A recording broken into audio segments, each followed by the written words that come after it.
Home is a place? No. പലരും പറയും home is a place. പക്ഷെ വ്യത്യസ്തമായ പലതും നമ്മളെ പഠിപ്പിക്കുന്ന a strange way of teaching ലൈഫിനുണ്ട്. കാരണം നിറയെ ആളുകളുള്ള റൂമിനകത്ത് നിൽക്കുമ്പോഴും നിങ്ങൾക്ക് കംപ്ലീറ്റ്ലി അലോൺ ആയിട്ട് ഫീൽ ചെയ്യും. ആൻഡ് സം ടൈം ഒരു ദിവസം നിങ്ങളുടെ ലൈഫിലേക്ക് ഒരാൾ കടന്നു വരുന്നു. പെട്ടെന്ന് നിങ്ങളുടെ മനസ്സിലുള്ള എല്ലാ നോയ്സും ക്വയറ്റ് ആവും. നിങ്ങളുടെ ബാഡ് ഡേയ്സ് ഒക്കെ ലൈറ്റർ ആയി തോന്നും. Your silence feel understood.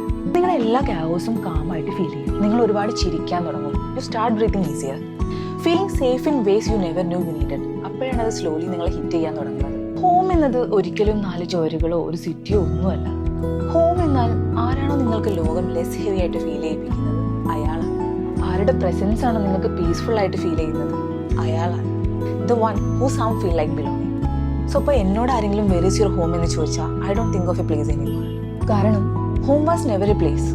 Home is a person. And somehow ഇത്രയും ബെസ്റ്റപ്പ് ആയിട്ടുള്ള ഈ ലോകത്തിൽ I have found my home in someone.